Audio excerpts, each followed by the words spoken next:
சமீபத்தில் super singer senior 11 நடந்தது அப்படின்றது நம்ம எல்லாருக்குமே தெரியும். இதில் பார்த்திங்கன்னா நிறைய கண்டஸ்டன்ட் கலந்துக்கிட்டாங்க. எல்லோருக்கும் ரொம்பவே பிடித்தமான சரண்ராஜா அவர்கள் தான் வின் பண்ணுவாங்கன்னு எதிர்பார்த்த நிலையில் நிக்கில் அவர்கள் வின் பண்ணிட்டார். இருந்தாலும் சரண்ராஜா ரன்னரப் ஆனது, செகண்ட் ப்ரைஸ் வாங்கினது எல்லோருக்கும் சந்தோஷம்தான். இப்படி இருக்கக்கூடிய சூழ்நிலை இப்போ என்ன இருக்குது அப்படின்னா, அவர் தான் வின் பண்ண பைசா வச்சு என்ன பண்ணியிருக்காரு அப்படின்றது தான் இப்போ சமூக வலைதளங்களில் ரொம்பவே வைரலாக பரவி வந்துட்டுருக்கு. அவர் சொல்லியிருக்கதை கேட்டுட்டு இப்போ இருக்கக்கூடிய காலகட்டத்தில் காசு பணம் இருக்கிறவங்களே அதெல்லாம் செய்கிறதுக்கு யோசிக்கிறாங்க. இவர் எப்படி இப்படியெல்லாம் யோசிக்கிறாரு அப்படின்னு அவர் எல்லோருமே பாராட்ட ஆரம்பிச்சிட்டாங்க.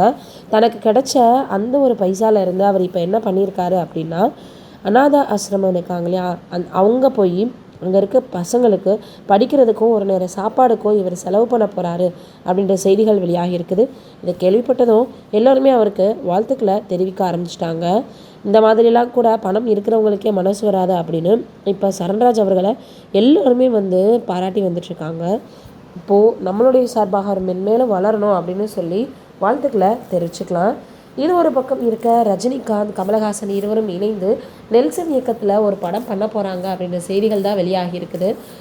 அதனுடைய அந்த ட்ரெய்லர் கூட பார்த்திங்கன்னா, அதாவது முதல் போஸ்ட்டு கூட சீக்கிரமே வெளியாக போகுது அப்படின்னு சொல்லி வந்துட்டுருக்காங்க. ஏற்கனவே ரஜினிகாந்த் மற்றும் கமலஹாசன் இருவரும் இணைந்து நடிக்கணும் அப்படின்னு பேசிகிட்டு இருந்தாங்க. 40 வருஷத்துக்கு அப்புறமா இப்போ இருவரும் ஒன்றாக இணைய போகிறாங்க அப்படின்ற செய்திகள் தான் இப்போ சமூக வலைதளங்களில் வைரலாக பரவி வந்துட்டுருக்கு. அதோட முன்னாடி இருவருமே கமலஹாசன் அவர்கள் படம் தயாரிக்க போகிறாரு, அதில் ரஜினி அவர்கள் நடிக்க போகிறாங்க அப்படின்ற செய்திகள் வெளியாகியிருந்தது. அதுக்கப்புறம் அது செட் ஆகலை அப்படின்னு சொன்னதுமே நெல்சன் அவர்களினுடைய இயக்கத்தில் நடிக்கலாம் அப்படின்னு ரொம்பவே இருவரும் முடிவு பண்ணியிருந்தாங்க. ஆனால் தயாரிக்க போகிறது என்னவோ கமலஹாசன் தான். ரஜினி அவர்கள் அதில் ரொம்ப தெளிவாக இருக்கார் அப்படின்ற மாதிரி சில செய்திகள் வெளியாகியிருந்தது. ஆக மொத்தத்தில் இப்போ இருவரும் இணைந்து ஒரு படம் பண்ண போகிறாங்க அப்படின்றது ரசிகர்களிடையே மிகப்பெரிய அளவில் ஒரு பெரிய எதிர்பார்ப்பை ஏற்படுத்தியிருக்கு. வெயிட் பண்ணி பார்க்கலாம். நீங்கள் என்ன நினைக்கிறீங்கன்னு கமெண்ட்டில் சொல்லுங்கள்.